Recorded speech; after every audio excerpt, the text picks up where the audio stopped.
Wes tanpa pikir lama, lepok ning nggon tak motor tua, kempesnya tekan ngarep lawang motor dulu dipateni, sudah teriak-teriak, istriku, une, padahal motornya dulu dipateni, saking bunganya entuk kabar gembira dari temannya itu, maka buru-buru kepingin ngasihkan kabar itu kepada istrinya.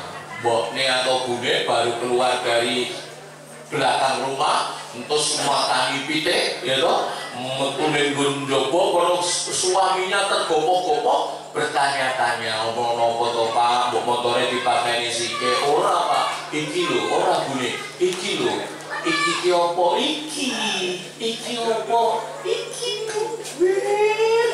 Sekarang beli kocokku diceritake bla bla bla bla, ditampake duitnya, ya Allah pak. Esok-esok kok apa yang dibentuk duit sampai kayak ayo saya dibuka bune, dibuka disuai amplopnya krek, ditoke 100.000 abon 10 jumlahnya, lho kok dijejer kayak kipas template yang batu ibu gue mau langsung teriak histeris, Allahu Akbar. Ini aku kok yang rezeki sampai kayak bujuku toh rung tau ngeni sampai kayak sing lanangku iki aja mawon, iki yo jasaku ya toh.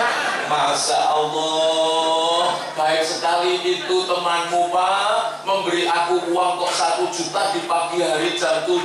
Ini sedekahnya luar biasa pak. Tanpa dia itu memikirkan apa yang diucapkan, ternyata spontan mendoakan sebagaimana yang diminta oleh sang kijang atas diri istrinya. Sekian bulan berikutnya, kijang bersama istrinya datang ke motor tua, bersilaturahmi dan mengabarkan kalau istrinya sudah hamil 4 bulan. Subhanallah, itu sedekah membuka langitnya milik Allah, doa tidak terhalangi. Oleh karenanya itu malam hari ini cukup banyak saksi yang kita buat di sini, termasuk acara pada malam hari ini. Tadi juga saya perhatikan bagaimana mengumpulkan dana dari masyarakat, orang-orang yang peduli akhirat, kemudian dibagikan kepada orang yang memang harus dikasih.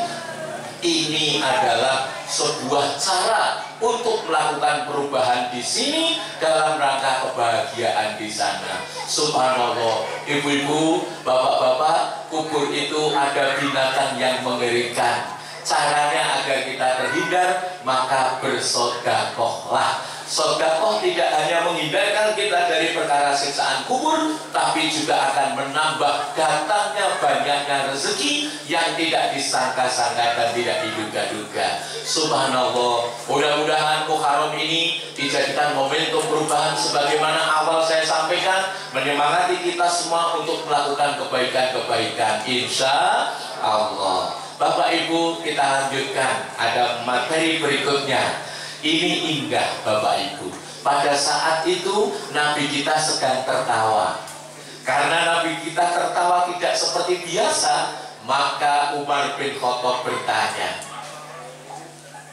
ya Rasulullah, ingin nopo jenengan kok tertawa sedemikian rupa? Ada apa wahai Rasul? Lalu Nabi menjawabnya, ada malaikat yang datang kepada wahai Umar, menyampaikan suatu berita bahwa di hari kiamat ada 2 orang datang menghadap Allah. Yang satu bertanya pada Allah, berkata kepada Allah dengan perkataan, wahai Allah Rabb Tuhanku, aku datang hari ini berada di depan panjenengan dengan tunduk pandangan, ingin melakukan sesuatu agar aku diberikan peradilan. Apa itu peradilannya? Ini wahai Allah, orang yang ada di sebelahku ini, dia selama hidupnya di dunia menyakiti aku terus-terusan, melukai hatiku terus-terusan. Bahkan selama hidupnya dia telah mendolimi aku berkepanjangan sehingga lukaku luar biasa. Hari ini aku mohon kepadamu ya Allah, pahala yang ia punya berikan kepadaku, karena orang ini telah mendolimi aku. Sekali lagi ya Allah, aku minta kepanjenengan, ini pahala punya dia, kasihkan kepadaku, karena orang ini mendolimi aku. Maka Allah menjawabnya, bagaimana aku akan memberikan pahalanya untukmu, sedangkan orang itu tidak punya pahala sama sekali. Akhirnya orang ini berkata kembali, ya Allah, kalau begitu dosaku saja timpakan kepadanya. Kalau memang dia tidak memiliki pahala yang bisa aku ambil, dosaku saja ya Allah timpakan kepadanya, pikulkan kepadanya. Pada saat itu Nabi kita menangis ketika menceritakan perkara ini kepada Umar bin Khattab. Hadis ini yang diriwayatkan oleh Al-Hakim yang kita sampaikan malam hari ini untuk melakukan penguatan ibadah kita, penguatan akidah kita, supaya kita bersama-sama melakukan perubahan penting dalam kehidupan kita. Karena dunia ini sungguh kita pahami bahwa dunia bukan tempat tinggal kita. Jangan sampai kita dari dunia malah membawa penderitaan yang lama di sana. Bagaimana Nabi tidak menangis pada saat itu? Ya Allah, ya Allah, ya Allah, ya Rabbal Alamin. Yuk bareng-bareng semuanya. Ya Allah, ya Allah, ya Allah, ya Rabbal Alamin. Yang kedua, dengarkan. Ya salam, ya salam, ya salam, salimna. Ya kompak. Ya salam, ya salam, ya salam, salimna. Yang ketiga, dengarkan. Ya Rahman, ya Rahman, ya Rahman,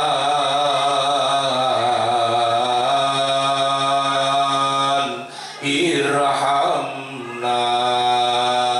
Bersama-sama. Ya Rahman, ya Rahman, ya Rahman,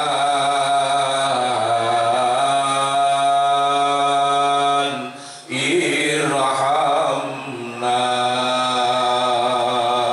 Umar, bagaimana suasana tadi tidak mencekam, karena pada saat itu tangan bicara, pada saat itu kaki bicara, pada saat itu pula kulit-kulit kita bicara, mata bicara, semuanya bicara. Akhirnya setiap diri orang menjadi berat sekali asbab dosa yang dilakukannya. Bapak Ibu yang dirahmati Allah Subhanahu wa Ta'ala, maka ketika Nabi menceritakan ini, benar-benar Umar sangat ternasihati. Masya Allah. Bapak Ibu yang dirahmati Allah, semoga hadis ini menjadi jubitan bagi kita, menegur kita semua kepada siapa yang hingga saat ini belum berhenti dalam hal maksiatnya, dalam hal, mohon maaf, meremehkan perintah-perintahnya Allah. Mohon maaf, ini penting banget saya sampaikan. Maka lakukan perubahan, berhenti, harus mau sadar. Sebagaimana tadi kita dari sini menuju ke sini itu kan dekat ya Pak. Dari Batuk menuju kemana? Dagu itu dekat. Apabila tidak dibarengi dengan pemahaman secepatnya, maka sangat sulit Pak. Orang kok mau berubah, berhenti dari kebiasaan yang sudah dibiasakannya. Orang kalau tidak terbiasa berkorban saat bulan Idul Adha, itu pun berpikirnya luar biasa. Orang kok tidak terbiasa dalam bersedekah, maka itu pula masih timbang-timbang atas pahalanya.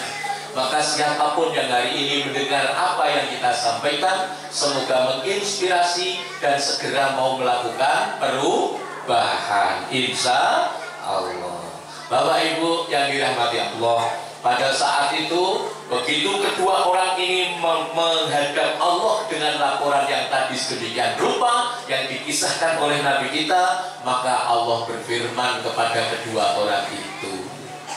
Bagaimana firman-Nya Allah terhadap dua orang itu? Allah berkata kepada keduanya, ayo sekarang di antara kamu berdua tegakkan kepalamu. Akhirnya begitu menegakkan kepala, orang yang pertama langsung bertakbir, Allahu Akbar, itu indah surgamu ya Allah. Allahu Akbar, itu indah rumah itu ya Allah. Ternyata orang ini melihat di depannya surga milik Allah, ada bangunan indah rumah, subhanallah, sampai dia bertanya, ya Allah, untuk Nabi siapa rumah itu ya Allah? Ya Allah, untuk syuhada siapa rumah itu ya Allah? Lalu Allah menjawabnya, itu bukan untuk Nabi dan itu juga bukan untuk syuhada. Lalu untuk siapa ya Allah? Orang ini penasaran, untuk siapa ya Allah? Lalu Allah menjawab, itu untuk orang yang bisa membayarnya dengan harga yang mahal. Siapa yang bisa membayarnya dengan mahal ya Allah? Kamu juga bisa. Saya, iya. Kamu, iya. Saya ya Allah. Saya bisa ya Allah. Kamu pun bisa. Lalu caranya saya bagaimana untuk membayar sebanyak itu ya Allah? Caranya, maafkan orang yang ada di sebelahmu itu, kamu maafkan. Wah, akhirnya begitu dia menoleh, merangkul orang yang ada di sebelahnya ini, kemudian dia berkata kepada Allah, ya Allah, ini orang sudah aku maafkan dengan hatiku ya Allah. Dengan hatiku dia aku maafkan, dan aku maafkan dengan lisanku aku maafkan, dan dengan anggota badanku ya Allah, aku maafkan dirinya. Ini saudaraku sudah aku maafkan ya Allah. Lalu Allah berfirman, kalau begitu gandeng tangannya, kalian berdua masuklah ke rumah itu adalah surgaku. Suratnya surat Ali Imran ayatnya 133, di mana orang yang memaafkan saudaranya predikat bagi dirinya adalah takwa. Sedangkan orang yang bertakwa dia berhak untuk mendapatkan surganya Allah Subhanahu wa taala. Oleh karenanya maafkan, bareng-bareng kompak, maafkan orang-orang yang hingga saat ini masih melukai hati kita. Maafkan orang-orang yang hingga saat ini masih membenci, mendengki kita. Maafkan orang-orang yang hingga saat ini masih membuli, mencibir, bahkan melukai kita. Maafkan. Ternyata memaafkan memiliki nilai yang tinggi di hadapan Allah Subhanahu wa taala. Ini Muharram adalah bulan perubahan. Ini adalah tahun baru bagi kita untuk melakukan perubahan. Jangan berat untuk memaafkan saudaranya. Bersabar saat berselisih, bersabar saat bertengkar. Kadang-kadang saya melihat di media sosial, sungguh ini merupakan cara-cara setan untuk membentur-benturkan di antara saudara-saudaranya sendiri. Astagfirullahaladzim. Bapak Ibu, mudah-mudahan kita semua malam hari ini semuanya terinspirasi dari apa yang sudah didengar malam hari ini, dari ayat dan surat yang sudah kita sampaikan. Al-Quran milik Allah menjadi petunjuk bagi kita. Jangan malas untuk melakukan perubahan, insya Allah. Bapak Ibu yang dirahmati Allah Subhanahu wa taala, sekarang sudah jam 9:30. Saya akan mengkristalkan materinya sehingga panjenengan mendengarkan sedikit, tapi untuk yang banyak. Saya ulang, mendengarkannya sedikit, tapi untuk yang banyak. Mendengarkannya sebentar, tapi untuk yang lama. Saulah, mendengarkannya sebentar, tapi untuk yang lama. Karena memang kita di dunia juga sebentar, tapi yang sebentar sangat menentukan yang lama. Oleh karenanya saya nasihatkan pada siapapun, baik pejabat pemerintah ataupun siapa saja yang hari ini mendengarkan apa yang sudah kita sampaikan, jangan keberatan untuk melakukan perubahan. Apabila perubahan itu membuat kita aman di sana, insya Allah jangan menyimpan dendam yang lama, disimpan berlama-lama. Gak ada itu apa keuntungannya, gak ada, bahkan sesek di dada kita. Wong nyengiti kancane kok ora leren-leren, bahkan nyengiti sedulure kok ora mari-mari, besesek ning ati Bapak Ibu. Nek sing disengiti kok seneng, lah kita yang susah. Itulah penyakit hati yang harus dikeluarkan dengan segera. Inna lillahi wa inna ilaihi rajiun. Datang itu semua dari Allah. Dengan sadar kita berlindung dan minta pertolongan Allah. Bapak Ibu, sebagai kristalisasi materi, saya akan sampaikan hadis Nabi kita, Nabiullah Muhammad Sallallahu Alaihi Wasallam. Ini hadisnya agak panjang, kemudian insya Allah saya sampaikan dengan padat, kita padatkan. Nabi kita bersabda, ini hadis riwayatnya Ahmad dan Ibnu Majah, ya, riwayatnya Imam Ahmad dan Ibnu Majah. Nabi kita, Nabi Agung Muhammad Sallallahu Alaihi Wasallam bersabda, bagaimana, tak ulang, bagaimana kalau kamu ditimpa 5 perkara, kalau aku, kata Nabi, akan berlindung kepada Allah. Kalau Nabi bagaimana? Berlindung kepada Allah dan akan berdoa. Ya, kalau ketimpa 5 perkara, Nabi akan berlindung kepada Allah dan berdoa agar tidak menimpa kamu semuanya, atau malah kalian sendiri sang pelakunya. Saya ulang, bagaimana kalau kamu ditimpa 5 perkara, kalau aku, kata Nabi, akan berlindung kepada Allah dan akan berdoa agar tidak menimpa kamu semua.